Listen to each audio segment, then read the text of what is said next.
ऐसे roll number तो है आपकी हाजिरी शीट पे? जी सर, इसकी जो डायरेक्शन हाँ ऑलरेडी जी, शेयर की गई है ना महबूब साहब, मैं इस पे बता देता हूँ कि हाँ जी, बच्चे अपना नाम और अपने स्कूल का नाम पूरे पेपर पे कहीं पे भी नहीं लिख सकते। सिर्फ बिल्कुल। ये हमने सर्कुलर पे भी दिया हुआ है, अगर स्कूल पार्टनर से वो नहीं रीड किया तो उसको भी रीड करें, सर्कुलर जो हमारे हैं। इसके पूरे पेपर में कहीं पे भी बच्चा अपना नाम, अपने किसी टीचर का नाम या अपने स्कूल का नाम नहीं लिख सकता।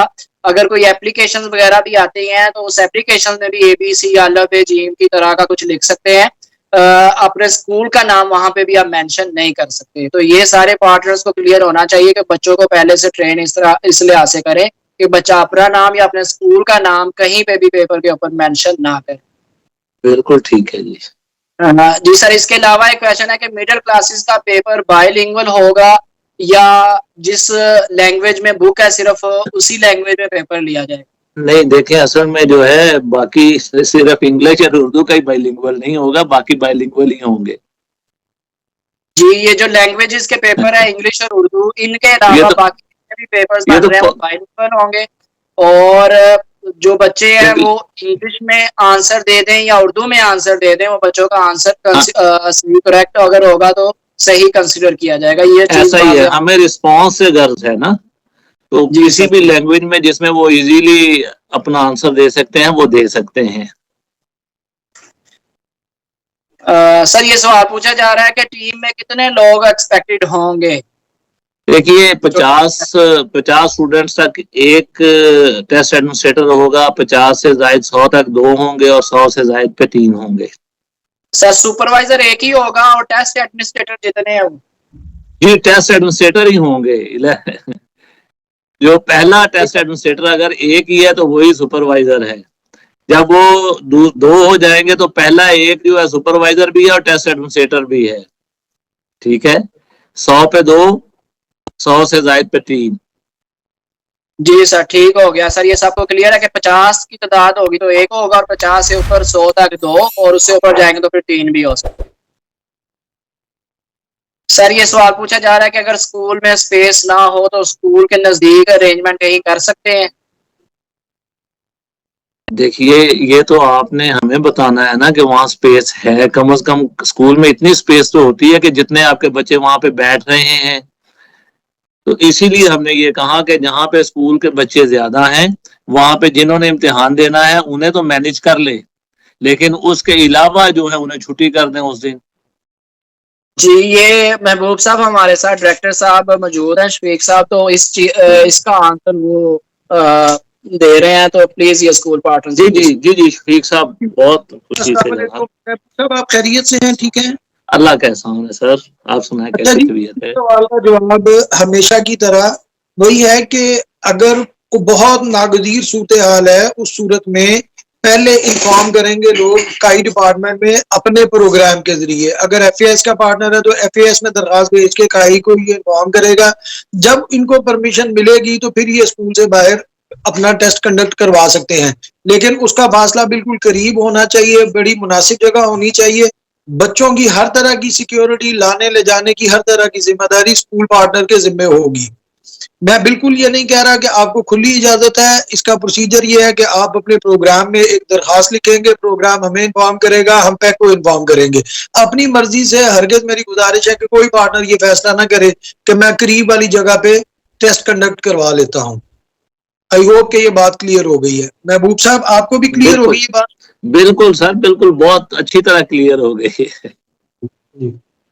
जी सर, नेक्स्ट क्वेश्चन है इसमें कि सर जी 3 क्लास के भी MCQs बबल होंगे? जी ऐसा ही होगा सर, ये क्लास 2 से लेके जितनी भी क्लासें हैं सबके MCQs के बबल फिल नहीं होंगे, ये पूछा जा रहा है। ही ऐसा ही होगा कि जो MCQs हैं वो उसके ऊपर ही बबल्स बने होंगे, उन बबल्स को फिल करना होगा मुतलका ऑप्शन को बच्चे की तरफ से। इलेदा से हम जैसे पहले बता चुके हैं कि तमाम का एक ही स्टाइल है, किसी जगह पर भी कोई एक्स्ट्रा शीट नहीं मुहैया की जाएगी इलेदा से। तो लिहाजा ऊपर ही है, उसके ऊपर ही क्वेश्चन के नीचे जो ऑप्शन दिए हुए हैं तो उन ऑप्शंस में ABCD 4 ऑप्शंस हैं, तो चारों ऑप्शंस में से मुतलका ऑप्शन को बच्चे ही को जो है वो बबल फिल करना है, चाहे वो क्लास 3 है, 4 है, 5 है, 6 है, 7 है, कोई सी भी है। अच्छा जी, आगे एक सवाल है और इससे पहले भी कुछ ऐसे सवाल हैं जिससे ये अंदाजा होता है कि शायद या सर्कुलर पढ़ा नहीं है या उस सर्कुलर को खुद से इंटरप्रेट करने की कोशिश। मेरी गुजारिश होगी जितने लोग इस वक्त इस सेशन में शरीक हैं वो खुद भी और अपने तमाम पार्टनर्स को इस बात पे बताएं कि आप लोगों ने सर्कुलर को डिटेल से पढ़ना है। जो इंफॉर्मेशन पेफ के प्लेटफॉर्म से आपको फराहम की जा रही है वो इंफॉर्मेशन हतमी है।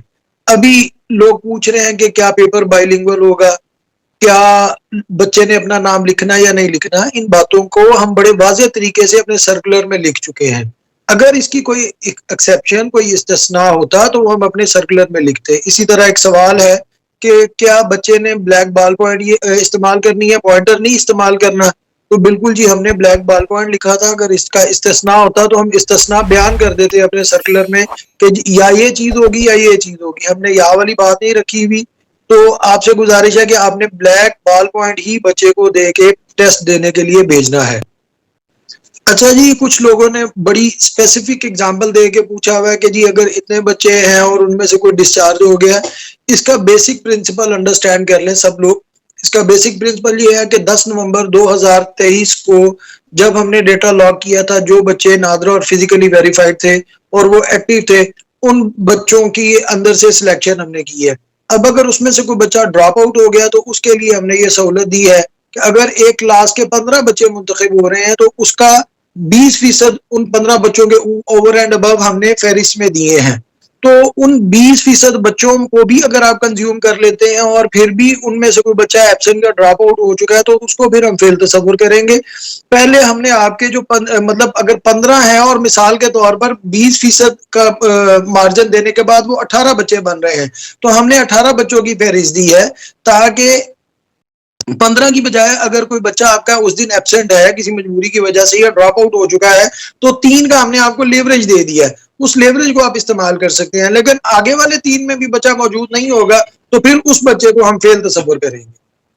तो ये मतलब स्पेसिफिक एग्जांपल्स की बजाय इस फार्मूला को अंडरस्टैंड करने की कोशिश करने का काइंडली आप लोग कि आपको 10% की ड्रॉप आउट की और 10% की एब्सेंटिज्म की रियायत दी जाए।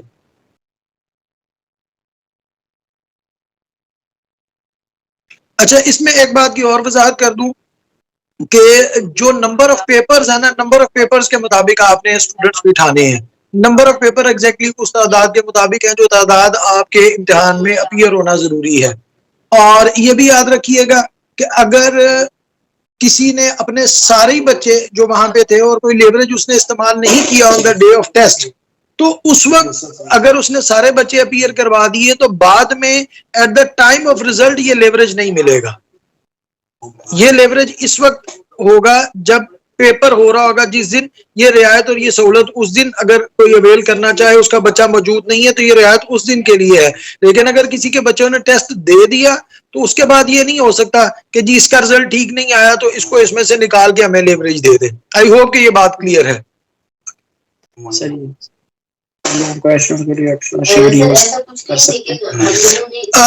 एक्स्ट्रा शीट नहीं होगी जी।